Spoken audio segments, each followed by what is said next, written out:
Bonjour à tous, bienvenue à l'atelier Énéagramme. L'énéagramme est une invitation à poser le masque, j'allais dire à user les voiles de l'illusion. Alors de quoi parle-t-on?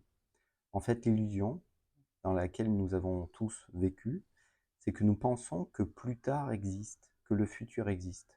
Alors là, je vous entends déjà dire comment ça, le futur n'existe pas? C'est ce que l'on va voir dans cette deuxième partie de la vidéo. Nous portons tous un masque en fait, un masque social où on va par exemple s'habiller, on va agir, être différent si on est par exemple avec nos enfants au travail ou simplement avec les amis ou simplement si on est seul et à la vue de personne. J'avais fait une vidéo il y a quelque temps où on pouvait dire aussi que l'énéagramme était une invitation à devenir plus authentique, plus être au début on va dire être soi-même. Et donc le masque, si vous regardez bien, qu'est-ce qui soutient un masque? Eh bien, c'est une ficelle qui est une accroche, vous savez, de chaque côté. Et cette accroche maintient le masque. Et donc, à force de prendre le masque, de voir que vous portez un masque, donc au moment où vous voyez que vous portez le masque, vous l'enlevez, c'est comme ce moment où on cherche ses paires de lunettes et on se dit, mais où est-ce qu'elles sont? Ben, je les avais sur le nez. Et j'étais pas suffisamment présent à skier pour me rendre compte que je portais mes lunettes. Donc quand on parle d'user le voile, en fait, on parle de cela, de se rendre compte, d'être de plus en plus présent, être de plus en plus là, qui nous permet de voir que nous portons un masque, que nous ne sommes pas tout à fait nous-mêmes. Et qu'est-ce qui maintient ce masque de l'illusion, ce voile de l'illusion? Voilà, donc ça c'est une expression de Mahananda Mahi, voilà, c'était une sage de l'Inde, on n'est pas obligé de parler d'elle, hein, bien sûr.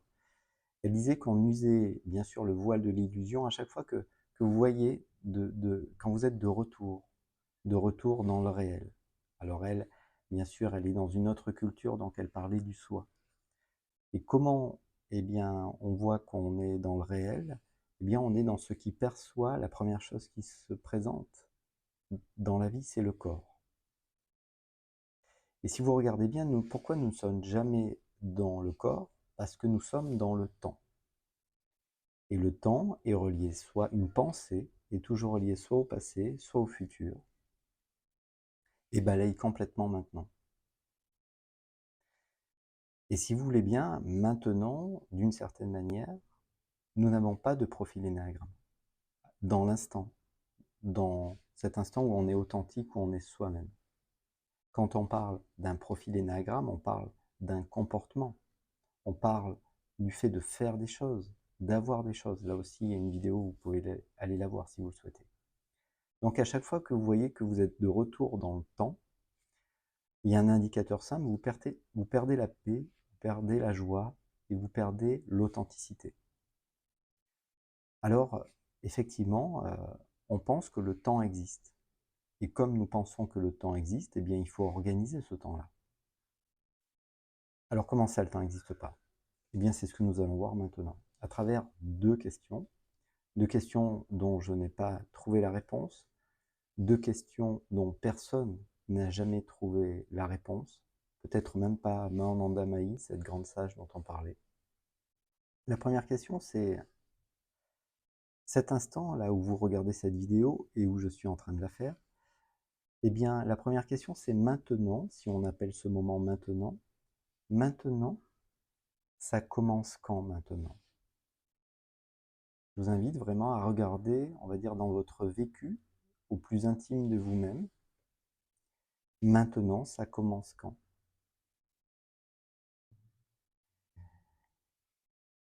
Et deuxième question, maintenant, ça se termine quand? Et à ce titre-là, vous pouvez vous rendre compte que maintenant ne termine pas. Le mental va étiqueter la situation et dire si, après cette vidéo, je ferai ceci ou cela. Bien sûr. Mais quand vous ferez ces choses-là, ça sera maintenant. La prochaine fois que vous allez au travail, si vous avez un travail, quand vous irez au travail, ça sera maintenant pour vous. Et ce sera beaucoup mieux pour être efficace au travail. La prochaine fois que vous allez vous occuper de vos enfants, ça sera maintenant pour vous. Donc vendredi prochain, comme je dis souvent, n'arrivera jamais. Parce que quand vendredi prochain arrivera, ça sera maintenant. Et le mental, qui est un outil merveilleux, mais qui devrait être un outil et simplement un outil, nous fait croire, nous emmène justement dans des pensées, dans des émotions, dans le passé, dans le futur. C'est ça dont on parle quand on parle justement, par exemple, de la réalisation du soi ou du présent. C'est de la désidentification à la pensée, c'est cela dont on parle. C'est-à-dire qu'à un moment donné, vous n'êtes plus le jouet, le joujou des pensées, parce que les pensées vous amènent à porter un masque. Les pensées, aujourd'hui nous le savons, la méditation pleine conscience a étudié ça. C'est-à-dire il y a un cycle pensée-émotion. Nous pensons tous, ça pense de manière autonome, si vous regardez bien, et nous ne voyons pas ces pensées. Et c'est pourquoi certains d'entre nous, d'un seul coup, au sein d'une journée, il y a un malaise qui arrive. En tout cas, on se sent moins bien, on ne comprend pas d'où ça vient, parce que nous sommes dans le cycle pensée-émotion. Il n'y a qu'un endroit où vous pouvez déjouer des pensées automatiques, pour le dire ainsi, même si le mental n'est pas à rejeter, c'est maintenant. Ok, et maintenant, c'est quoi le problème? Est-ce que j'ai un problème maintenant? Donc, le mental nous fait souvent croire qu'il y a des problèmes. C'est son travail, c'est son métier, c'est son job que nous amener dans le passé ou le futur. Donc, bien sûr, il s'ennuie énormément du présent. Mais à chaque fois que vous voyez que vous êtes parti dans le mental, c'est que vous êtes de retour dans le présent. Et c'est ça, en fait, cet instant où vous vous rendez compte que vous n'êtes plus ici. Et du moment où vous vous rendez compte que vous n'êtes plus ici, vous êtes de retour justement dans le réel. La première chose qui se présente dans le réel, c'est le corps. Comme le disent beaucoup d'entre nous, puisque beaucoup d'entre nous, nous en sommes là, encore une fois, l'être humain, peut-être à travers les siècles, les millénaires, a trouvé la paix, la joie, la tranquillité, alors que le développement personnel n'existait pas, le coaching n'existait pas, la psychologie telle qu'on la conçoit aujourd'hui n'existait pas. Et pourtant, certains êtres, sans aucun doute, eh bien, ont trouvé de la paix en eux. Et comment ils ont trouvé de la paix? Eh bien, peut-être en changeant de perspective. Voir ce moment où le mental m'emmène, alors j'allais dire dans du yang, c'est-à-dire dans quelque chose d'extérieur. Parce qu'au début, on a l'impression qu'il y a encore l'extérieur puis l'intérieur. Et puis à force donc de faire ce mouvement, voilà, où simplement on descend, on voit, hop, on voyait qu'on portait des lunettes, des croyances, des pensées, des émotions, qui nous aveuglaient, qui nous empêchaient de voir le réel tel qu'il est. Et bien à force, vous usez les élastiques du masque, vous usez les voiles. Et au bout d'un moment, ben ça se fait tout seul. Vous ne pouvez plus ne pas être présent, parce que être présent est déjà votre nature.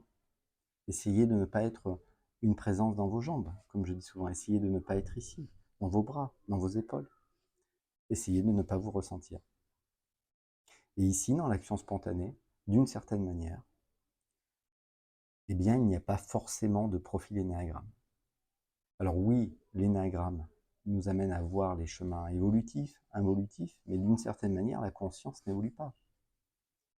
L'énagramme parle de la vie du personnage. Et plus vous regardez justement le personnage comme un objet d'étude, plus vous comprenez ses mécanismes, et c'est là où l'énagramme est un outil pour moi vraiment important, pour certains d'entre nous en tout cas, parce qu'il nous permet justement de dézoomer, de prendre du recul avec ce que l'on croyait être. Tant que je porte le masque et que je ne suis pas conscient que je porte le masque, ben je suis emmené dans des comportements. Et ainsi, j'ai une vie de 4, de 8, de 6, de 3, je ne sais quoi. À partir du moment où la conscience que je suis commence à voir que je portais ce masque, eh bien, d'une certaine manière, je le désactive, je l'enlève, et il reste l'action spontanée. Mais vous ne pouvez pas dire que vous disparaissez. Essayez de ne pas être. Ce n'est pas possible. C'est juste les comportements automatiques que vous faites voler en éclats. C'est ça, la désidentification à la pensée.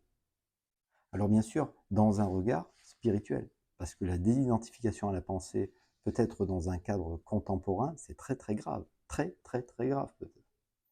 Donc c'est toujours pareil, c'est souvent, on va dire, des visions qui devraient se compléter, voilà, au lieu de se séparer. Parce que le mental est un outil qu'il ne faut pas rejeter, il est essentiel. Il y a de la joie dans la dualité. Il y a sans doute des joies dans la non-dualité, mais il y a aussi des joies dans la dualité. Et il faudrait voir, à un moment donné, l'énéagramme comme un outil qui nous amène à la réalisation de notre nature première. On a confondu un peu les choses, on les a mélangées. Je parlais l'autre jour du yin-yang. Aujourd'hui, quand on parle du yin-yang, on dit le yin et le yang. Quelle erreur! Aujourd'hui, on parle de la réalisation du soi, mais elle est en opposition à la réalisation de soi. Parce que, d'une certaine manière, dans le développement personnel, vous voulez enrichir la personnalité, vous voulez la faire grandir, la développer. Alors d'une certaine manière, il y a une telle paix à ne pas être forcément grand-chose, mais à être soi-même. Donc c'est important de se positionner finalement. Et effectivement, l'enfant, puisque on a commencé quand même notre vie dans la joie. Donc pourquoi on ne pourrait pas la retrouver, cette joie? C'est ça l'évolution de l'être humain, je commence ma vie dans la joie et plus ça avance et plus je perds le sourire. Et c'est vrai que l'enfant est dans la spontanéité, il ne se pose pas de questions. Et effectivement, si on fait une vidéo sans se poser de questions, ça donne ça au bout de 11 minutes. Et c'est OK. Et c'est ni supérieur ni inférieur. Enfin, je ne vais pas parler du yin-yang aujourd'hui. Hein. Il n'y a pas de notion comme ça. Mais c'est important de se positionner. Qu'est-ce que je recherche vraiment? Et donc forcément, si je recherche plus de paix, bon, bah, c'est plus dans le yin. Hein. Forcément, ça commence par ici. La première chose qui se présente maintenant, c'est le corps. Ici s'arrête cette petite causerie. Prenez soin de vous. Donc, enlevez les voiles. Voilà, usez les voiles, tout simplement. Peut-être à bientôt. Voilà. Au revoir.